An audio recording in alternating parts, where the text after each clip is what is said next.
하나님께서 우리에게 주신 말씀은 신약성경 고린도후서 3장 1절에서 18절까지의 말씀입니다. 고린도후서 3장 1절에서 18절까지의 말씀인데요. 우리 11절까지 같이 한 목소리로 읽겠습니다. 고린도후서 3장 1절에서 11절입니다. 신약성경 288페이지에 있는 말씀입니다. 우리가 다시 자천하기를 시작하겠느냐? 우리가 어찌 어떤 사람처럼 추천서를 너희에게 붙이거나 혹은 너희에게 받거나 할 필요가 있느냐? 너희는 우리의 편지라 우리 마음에 썼고 무사람이 알고 읽는 바라. 너희는 우리로 말미암아 나타난 그리스도의 편지이니 이는 먹으로 쓴 것이 아니요 오직 살아계신 하나님의 영으로 쓴 것이며 또 돌판에 쓴 것이 아니요 오직 육의 마음판에 쓴 것이라. 우리가 그리스도로 말미암아 하나님을 향하여 이 같은 확신이 있으니 우리가 무슨 일이든지 우리에게서 난 것 같이 스스로 만족할 것이 아니니 우리의 만족은 오직 하나님으로부터 나느니라. 그가 또한 우리를 새 언약의 일꾼 되기에 만족하게 하셨으니 율법 조문으로 하지 아니하고 오직 영으로 함이니 율법 조문은 죽이는 것이요 영은 살리는 것이니라. 돌에 써서 죽게 하는 율법 조문의 직분도 영광이 있어 이스라엘 자손들은 모세의 얼굴이 없으실 영광 때문에도 그 얼굴을 주목하지 못하였거늘 하물며 영의 직분은 더욱 영광이 있지 아니하겠느냐? 정죄의 직분도 영광이 있은즉 의의 직분은 영광이 더욱 넘치리라. 영광되었던 것이 더 큰 영광으로 말미암아 이에 영광될 것이 없으나 없어질 것도 영광으로 말미암즉 길이 있을 것은 더욱 영광 가운데 있느니라. 아멘. 하나님께서 주시는 은혜와 평강이 우리 성도님들 위해 늘 충만하시기를 주님의 이름으로 축원드립니다. 우리 옆에 뒤에 있는 분들하고 한번 인사해 보세요. 사랑하고 축복합니다. 사랑하고 축복합니다. 우리 8월 첫 주를 맞이하였습니다. 무더운 8월인데요. 일본과 이런 무역 전쟁이 일어나서 우리 마음이 몹시 짜증스럽고 불쾌합니다. 그러나 나라가 힘들고 어려울 때일수록 우리 성도들이 더 깨어서 기도하고 그리고 무엇보다도 이 엄중한 시기에 우리가 무엇을 하여야 국가에 힘이 되고 도움이 되는지 잘 분별하여서 행하시기를 주님의 이름으로 축원드립니다. 100년 전에 3.1 운동이 일어났을 때 나라를 저 일제에 빼앗긴 그 울분을 그 잘못됨을 세상 가운데 알리기 위해서 만세운동을 했습니다. 이 만세운동을 일으킨 그런 주도적인 일을 한 것이 바로 기독교인들이고요. 저 만주 땅에 가서 독립운동을 하고 끝까지 투쟁한 사람들이 어떤 사람이냐? 바로 믿는 기독교인들입니다. 왜 그러냐? 하나님의 공의 위에 바로 선 나라가 바로 하나님이 세우신 나라인데요. 저 일제 제국주의 그 나라는 온갖 불의와 부정과 죄악을 저지르는 불법의 상징이었기 때문에 목숨을 걸고 모든 것을 다 바쳐서 투쟁한 것입니다. 근데 딱 100년이 되는 이 해에 저 일본이 우리나라와 이렇게 시비를 걸어오고 전쟁을 일으켰습니다. 물론 총과 칼로 싸우는 전쟁은 아니지만요. 이것은 우리의 자존심이 걸린 문제이고 또한 100년이 지난 지금 100년 전에는 허무하게 일본에게 나라를 내어줬지만 이제는 힘이 있어서 싸울 힘이 있는 것이 얼마나 감사한지 모릅니다. 그래서 이러한 때 성도는 더욱 기도하고 힘쓰고 애쓰는 자인 줄 믿습니다. 우리가 고린도후서를 통해서 함께 은혜를 나누고 있습니다. 고린도전서 후서 2장의 지난주 말씀을 통해서 우리 성도는 서로를 기쁘게 해주는 기쁘게 하는 자인 줄 믿습니다. 그리스도가 우리 안에 있을 때요 성도가 서로 사랑하고 서로 섬기고 서로 품어주면서 그 안에서 위로와 기쁨이 되는 자들이 성도들입니다. 그러면 우리는 서로의 기쁨을 채워주는, 그래서 우리 성도가 서로 바라보면 바라볼수록 그 안에서 하나님 주시는 풍성한 기쁨이 넘치는 자가 성도들인 줄 믿습니다. 또한 우리는 그리스도의 향기입니다. 아름다운 그리스도의 향기를 이 세상 가운데 드러냄으로 말미암아 이 세상 가운데 생명과 그리고 하나님의 심판을 분명히 드러내는 자가 바로 성도들입니다. 우리 꽃꽂이가요, 이렇게 국화가 백합이죠. 백합이 활짝 폈습니다. 백합꽃을 이렇게 활짝 피니까요, 향기가 교회 안에 진동하는 것처럼 우리 성도님들 한 사람 한 사람을 통하여서 예수님의 향기가 우리의 인생 가운데 진동해야 될 줄 믿습니다.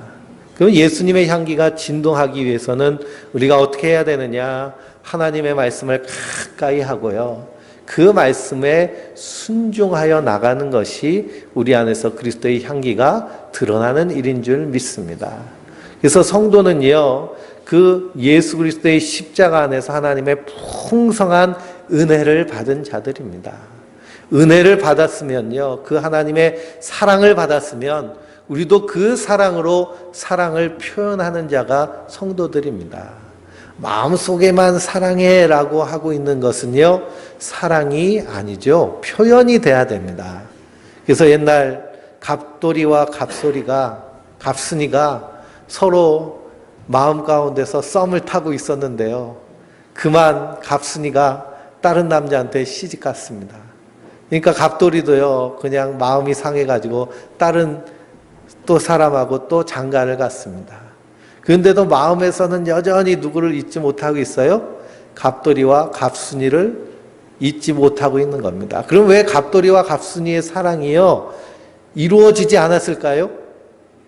마음속으로만 표현하고요, 좋아한다고 말을 하지 않아서 그렇습니다. 그러니 우리의 신앙도요, 하나님을 향한 사랑도 표현되어야 되는데, 하나님을 향한 사랑의 표현이 첫째는 예배입니다. 하나님께 예배드린 것은요, 하나님, 내가 하나님을 사랑합니다 라는 사랑의 표현이 바로 예배입니다. 그 두 번째로 하나님과 사랑의 표현, 그리고 사랑의 교제는 무엇이냐 하면 기도하는 것입니다.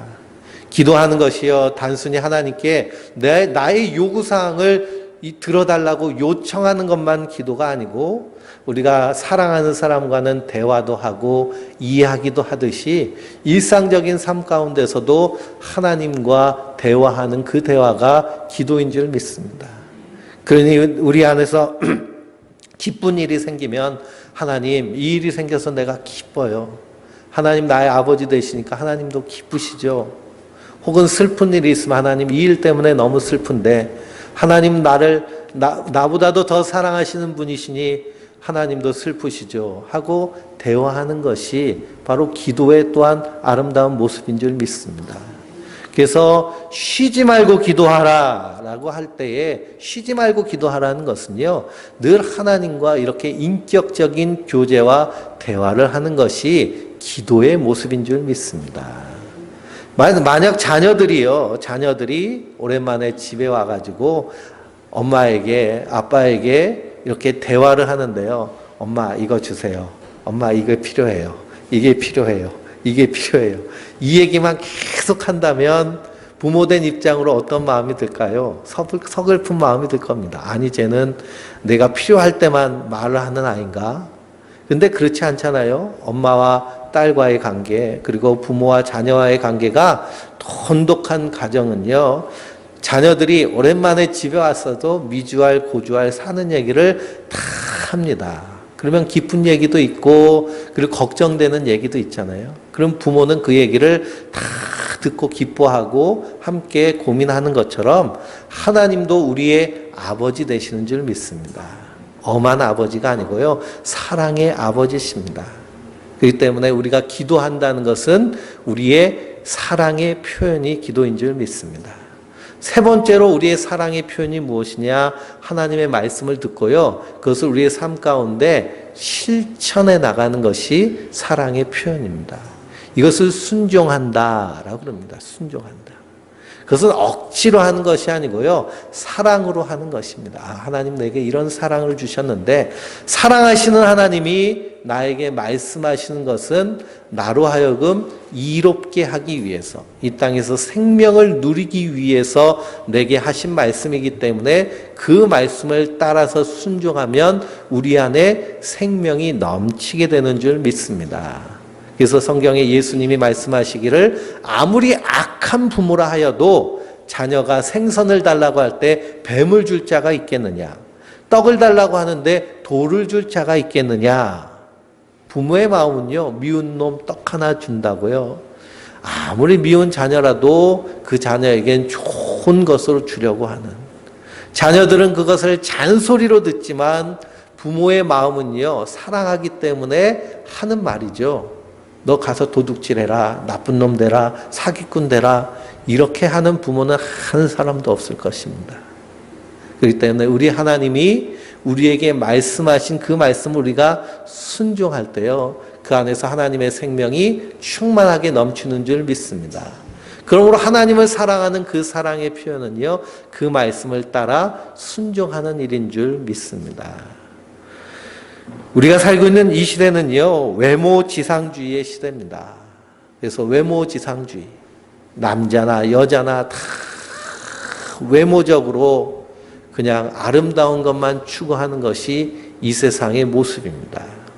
그 외모지상주의라고 할 때 그것은 단순히 겉모습만 얘기하는 것이 아니라 또 그 안에서 능력지상주의가 함께 나타납니다.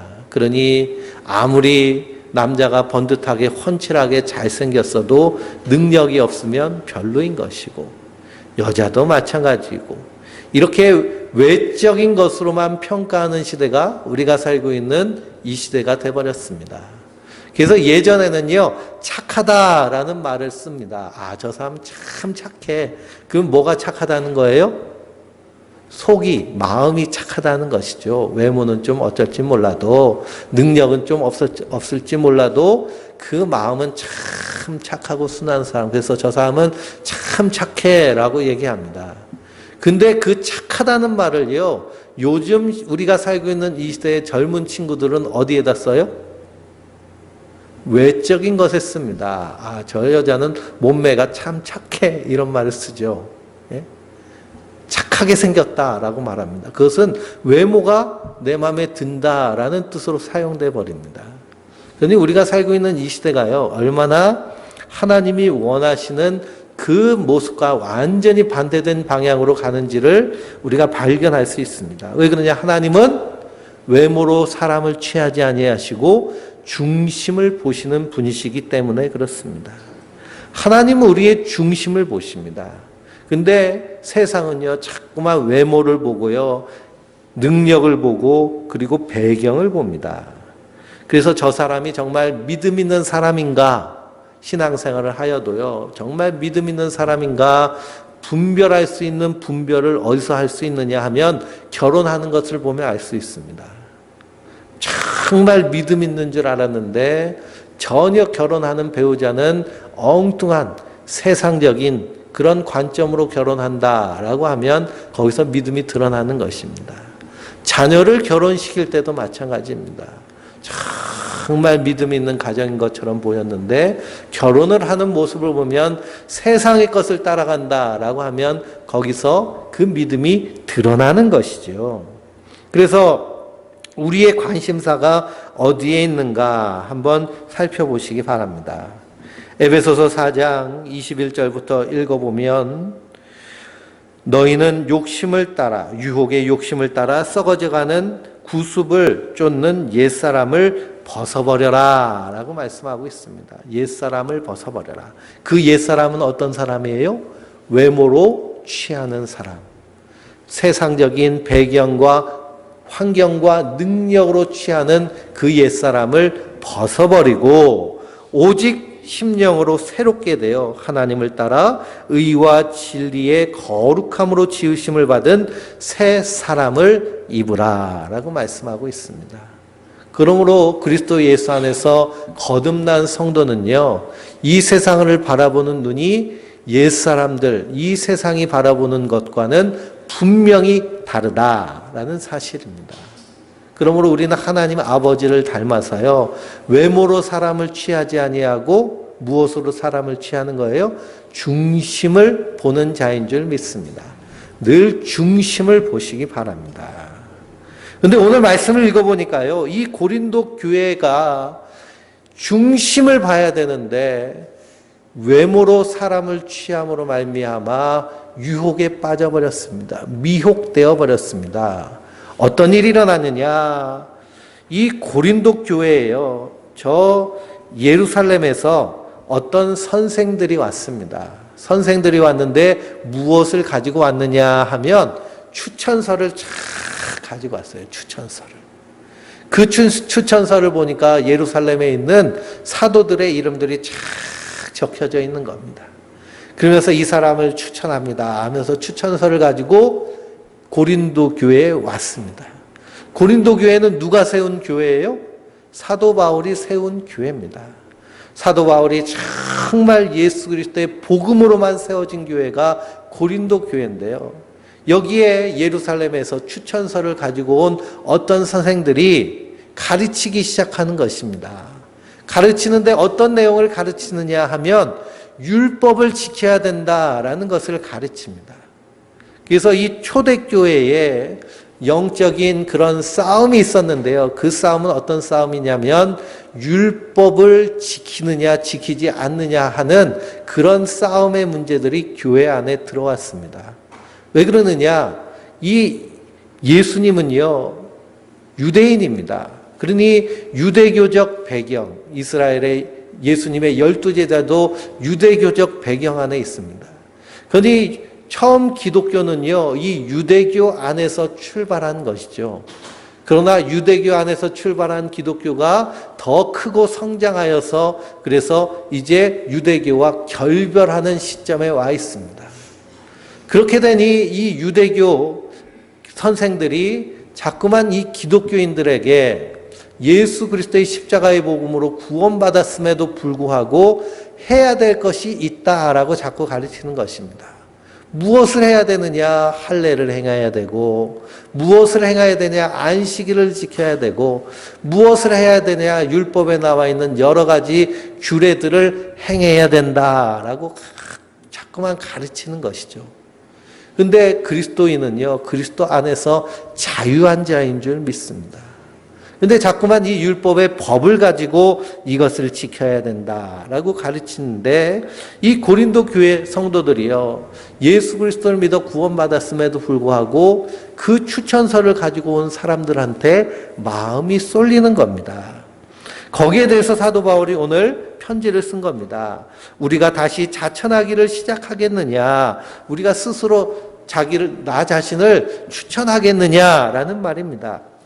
우리가 어찌 어떤 사람처럼 추천서를 너희에게 붙이거나 혹은 너희에게 받거나 할 필요가 있느냐라는 것이죠. 그리스도 예수 안에서의 구원받은 성도는 누구의 추천이 필요한 사람이 아니다라는 것입니다. 그리스도 안에서 다 우리는 한 가족이고 한 형제이고 한 자매다라는 사실이죠. 그러면서 2절 말씀에 뭐라고 말씀하느냐 같이 읽어볼까요? 너희는 우리의 편지라 우리 마음에 썼고 무사람이 알고 읽는 바라. 아멘. 너희는 우리의 편지다라는 것입니다. 그러니 고린도 교회 성도들은요, 편지지고요. 그 하얀 편지지에 사도 바울이 거기에다 글로 썼습니다. 무엇을 썼을까요? 예수 그리스도를 믿는 복음을 썼습니다. 그러므로 예수 그리스도의 복음 안에서 새 사람이 된 고린도 교회 성도들이 사도 바울의 편지이며 예수님의 편지다라는 것입니다. 우리 성도님들은 편지를 자주 받아보시나요? 요즘은 인터넷이 발달해서 그래서 종이로 편지를 받아보지 않고요, 다 이메일로 편지를 받습니다. 근데 대부분 받는 편지가요, 광고, 그런 편지들이 많죠. 그리고 청구서. 그래서 우리 교회도요, 이렇게 편지가 오는데 대부분 청구서가 옵니다. 근데 가끔 가다가 선한 목자교회 담임 목사님 보세요 라고 쓰는 편지가 있는데, 그런 편지는 또 이단들이 보내는 편지들이 또 있습니다. 그런데 우리는 다 그리스도의 편지다라고 사도 바울은 선언하고 있습니다. 왜 그러느냐? 고린도라는 도시는요, 어떤 도시냐면 매우 타락한 도시입니다. 그래서 밤마다 저 신전에 있는 그 여사제들이 내려와서 몸을 팔고, 그것이 자연스럽게 그것이 문화화된 곳이 고린도라는 도시입니다. 그러니 얼마나 타락하고 얼마나 음란하며 얼마나 죄가 가득한 도시인지요. 그래서 이 죄라는 것이 문화의 모습을 가지고 이 세상에 들어온 것이요, 마귀가 하는 그러한 전략 중에 하나입니다. 그래서 동성애도 우리가 아주 그냥 별로 안 좋아하는데, 그것을 문화를 타고 들어옵니다. 어떤 문화, 영화나 어떤 드라마나 어떤 그런 문화적인 콘텐츠를 가지고 들어와 가지고요, 은근슬쩍 그것을 이렇게 아름답게 표현합니다. 그래서 남자와 남자끼리의 그러한 친구 간에는요, 우정이라고 그러잖아요. 우정. 근데 그걸 뭐라고 표현해요? 요즘은 브로맨스라고 표현합니다. 남자들끼리 로맨스를 한다는 거예요. 로맨스는 어디와의 관계예요? 남자와 여자와의 그러한 사랑의 시작을 로맨스라고 그러는데요, 남자끼리 브로맨스라는 단어를 쓰는 것입니다. 그러니 이런 문화, 그리고 우리가 잘 알지 못하는 그런 단어들을 통해서 은근슬쩍 들어와 가지고요, 이렇게 파고드는 것이 이 죄악의 모습입니다. 그러니 우리가 이 문화에서도요, 분별력이 있어야 됩니다. 무조건 아름답다고 생각해서는 안 돼요. 거기에 대해서 분명한 가치관을 가지고 있어야 됩니다. 그래서 이 고린도는요, 이만큼 엄청나게 타락한 도시인데, 거기에서 사도 바울이 복음을 증거할 때에 그 복음을 듣고 옛사람의 썩어져가는 구습을 던져버리고 우상 숭배를 하고 음탕한 그 유혹에 빠졌던 것들을 다 끊어버리고, 이제는 예수 그리스도를 믿는 믿음 안에서 신실하고 거룩하게 세상과 구별된 삶을 사는 그 고린도 교회 성도들을 바라보며 사도 바울은 뭐라고 얘기하는 거예요? 너희가 바로 그리스도의 편지자라는 것입니다. 세상 사람들은 세상을 향한, 세상이 말하는 삶의 방향과 목적을 가지고 살고 있는데, 그리스도인들은요, 세상이 말하는 삶의 방향, 삶의 목적이 아닌 예수님께서 말씀하신 삶의 방향, 저 좁은 길을 따라서 하늘을 살아가는 그 삶의 방향과 목적을 가지고 살아가니 너희가 세상과 구별되어지지 않았느냐, 너희가 그리스도의 편지가 아니냐라는 것입니다.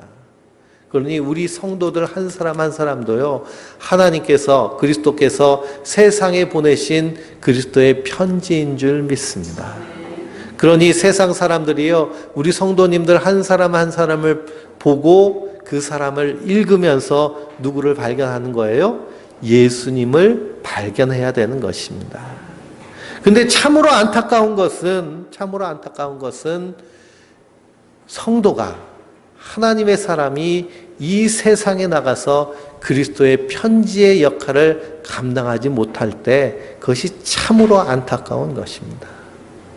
왜 그럴까요? 세상 사람과 다를 것이 하나도 없으면, 세상 사람들처럼 욕심부리고 세상 사람들처럼 경쟁하고 세상 사람들처럼 시기하고 질투하고 다투고 싸우는 모습으로 살아간다면 그 안에서 그리스도의 사랑, 하나님의 그 풍성하신 사랑을 드러낼 길이 없기 때문에 그것처럼 안타까운 일이 없습니다.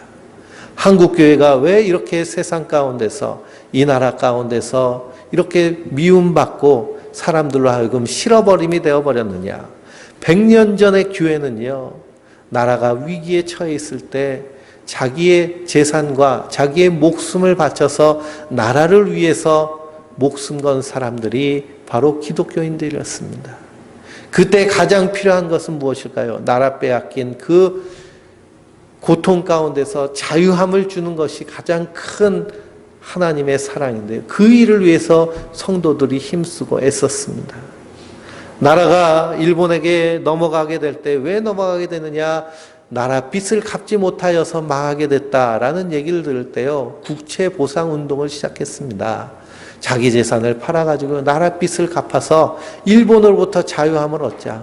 그 일을 한 사람들이 누구냐? 바로 기독교인들입니다. 그러니 세상의 빛과 소금으로 주님 불러주셨는데 그 사명을 감당하지 못할 때, 그때에 세상으로부터 밟히는 것이 맛을 잃은 소금이고 빛을 잃은 등불된 교회의 모습인 줄 우리가 말씀을 통해 발견할 수 있습니다. 그러므로 항상 잊지 마시기 바랍니다. 나는 그리스도의 편지다. 그러니 내 안에 예수님의 사랑의 복음이 적혀져 있는 자들이다. 그러므로 우리의 삶을 통해서, 우리의 말을 통해서, 우리의 행동을 통해서 저 사람은 뭔가 다르구나라는 것을 통해서 예수님이 증거되어지고 전파되어지는 줄 믿습니다. 그래서 초대교회에 많은 사람들이 그리스도께로 돌아오는 일이 있었는데요. 그 일의 대부분은 무엇이냐? 바로 성도들의 삶을 보고 변화된 것입니다. 변화된 생활을 통해서 무언가 다르구나라는 것을 느끼는 것이죠. 우리 한국교회 초기에 전도되고 그리고 교회가 성장하는 그 성장의 모습도 마찬가지였습니다. 성도들이 변화된 그 삶을 통해서 전도가 되고 복음이 증거되어지고 하는 그런 일들이 일어났습니다. 그래서 한국교회 초대교회 이야기를 읽어보면 변화된 그런 윤리의식, 변화된 그런 사고방식을 가지고 사는 그 사람들 통해서 도전받고 따라가는 것이 바로 전도의 모습이고 부흥의 모습이었습니다. 그래서 땅에서 매면 하늘에서도 매고 땅에서도 풀면 하늘에서도 풀리리라 하는 그 말씀을 듣고요, 기독교인인 그 집주인이 자기 집에 있던 노비들 다 불러 모으고 그 노비들 문서를 불태우고 내가 땅에서 풀었으니 하늘에서도 풀리리라 하면서 다 너희는 자유한 자이니 자유롭게 떠나가라 라고 자기가 묻고 있던 종들을 풀어주고, 그리고 자기에게 가지고 있던 차용증서를 불태워서 그래서 해방케 하는 그런 일들이 실제로 일어남으로 말미암아 하나님의 교회가 풍성하게 성장하고 자라나게 된 것을 보게 됩니다. 그러므로 성도는 그리스도의 편지입니다. 그 편지를 주님께서 어디에 쓰셨느냐? 돌판에 쓴 것이 아니라 우리의 마음판에 쓰셨다라고 사도 바울은 말하고 있습니다. 돌판에 쓴 것은 무엇을 상징하느냐? 구약의 율법의 상징인 십계명을 말합니다. 하나님께서 이스라엘 백성들에게 계명을 주시는데요, 그 계명을 어디에 새겨 주셨느냐? 돌판에 새겨 주셨습니다. 그래서 모세가 시내산에서 그 돌판을 가지고 내려오는데요, 그런데 그 시내산 밑에서 이스라엘 백성들이 무슨 일을 했어요? 금송아지를 만들어서 우상 숭배를 했습니다. 그러니 하나님이 바로 눈앞에 보여 있는데도 우상 숭배한 것이 인간들입니다. 그러니 그 돌판을 깨트리죠. 그리고 모세가 다시 산으로 올라가서 그래서 하나님으로부터 다시 한번 두 번째 언약을 체결하고 그 돌판을 받아옵니다. 그때 모세가 하나님을 향해서 자기 백성들을 위해 중보기도 함으로 말미암아 출애굽기 34장을 읽어보면 모세의 얼굴에 광채가 환하게 비칩니다. 환하게 비치니까요, 그 광채를 이스라엘 백성들이 보지 못하여서 어떻게 했을까요? 수건으로 가려버렸습니다. 수건으로 가렸어요. 그런데 오늘 말씀을 읽어보면 그 수건을 어떻게 하라는 거예요? 던져버려라 라고 말하고 있습니다.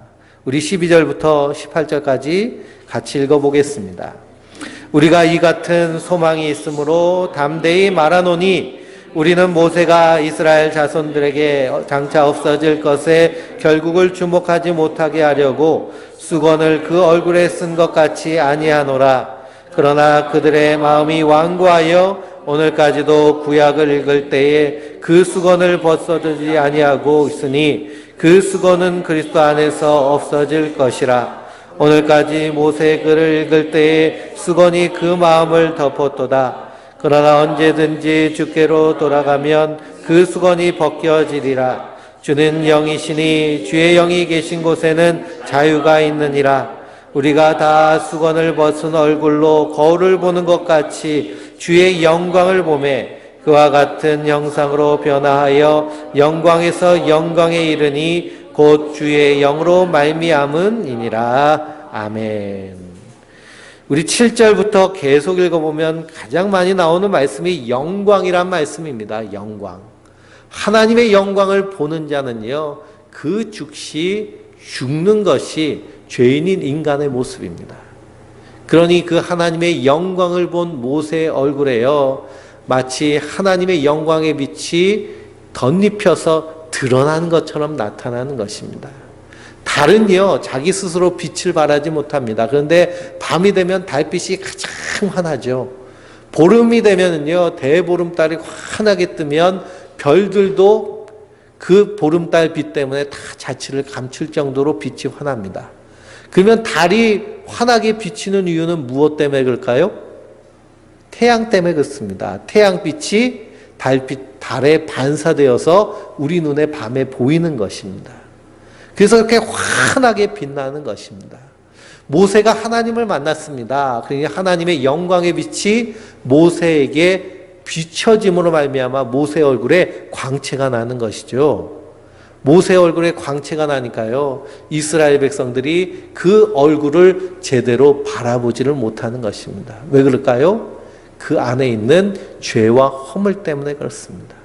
그래서 수건으로 가려버렸습니다.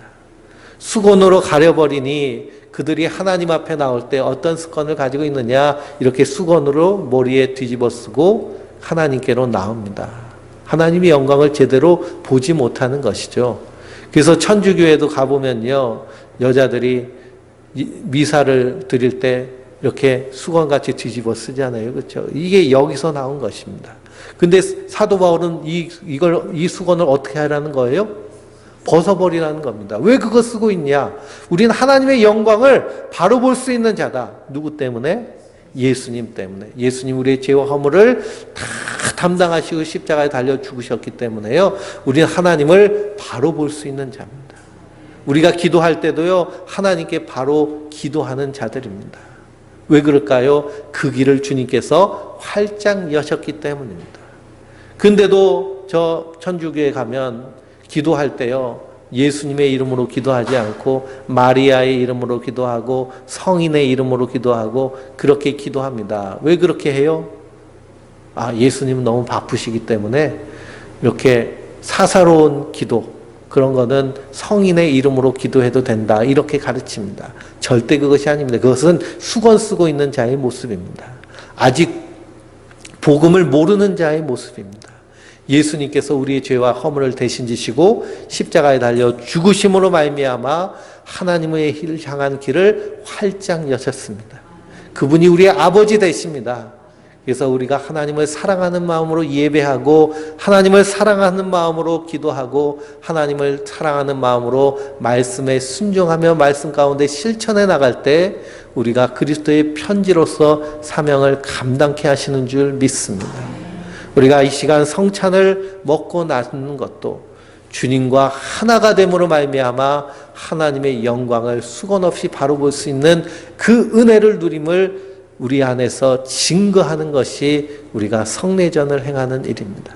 그러므로 주님의 살과 피를 먹고 마실 때마다 내가 그 큰 은혜 가운데 있는 자다라는 사실을 기억하시고, 우리가요 하나님을 사랑하는 마음으로 살면, 그러면 그 사랑 안에서 그 사랑이 우리의 삶 가운데 자연스럽게 묻어납니다. 사랑이라는 것이 참 신기한 것이요, 이 까칠한 자녀가 연애를 시작했어요. 연애를 시작하니까요, 이 까칠했던 자녀가요, 갑자기 흐물흐물해지는 겁니다. 말도 부드러워지고 행동도 고와지고. 무엇하기 때문에 그래요? 사랑하기 때문에. 남자와 여자가 사랑하면요. 그러면 그 남녀 간의 사랑 가운데서도 놀라운 변화가 일어납니다. 사람의 존재 자체가 바뀌는 거예요. 근데 성도는 누구와 사랑하는 자들이에요? 하나님과 사랑하는 자들입니다. 그러므로 오늘 하루도 뿐만 아니라 우리의 한 주간, 우리의 평생이 그 하나님의 풍성한 사랑 안에서 하나님과 깊은 교제를 통해서 우리 안에서 하나님의 아름다운 그 사랑의 그 언어들이 편지로서 세상에 드러나며 나타나는 그런 은혜를 누리는 하나님의 사람들 되시길 주님의 이름으로 축원드립니다. 우리 찬송 190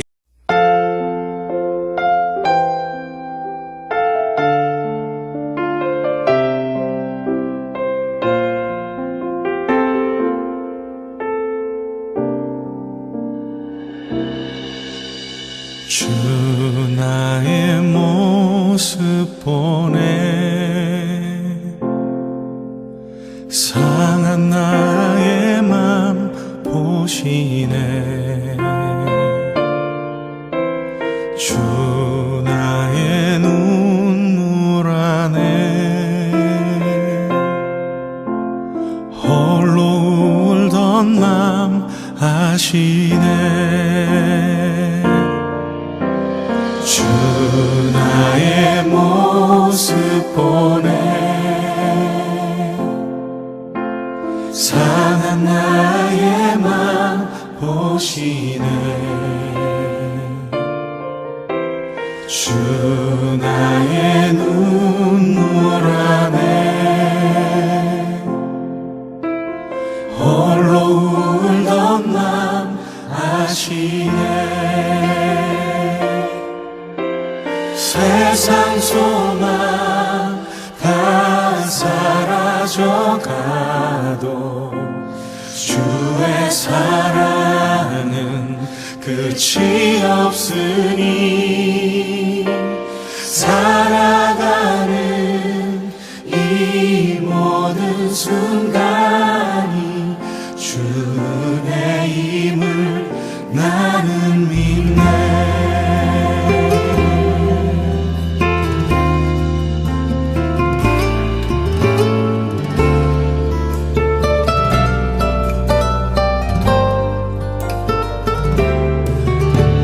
주 사랑 내게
When my way grows drear, precious Lord, linger near when my life is almost gone.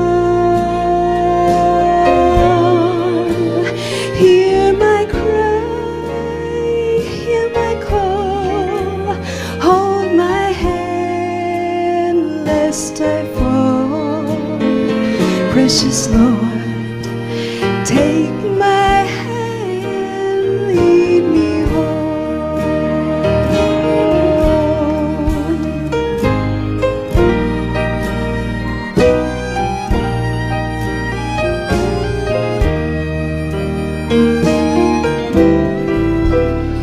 When the shadows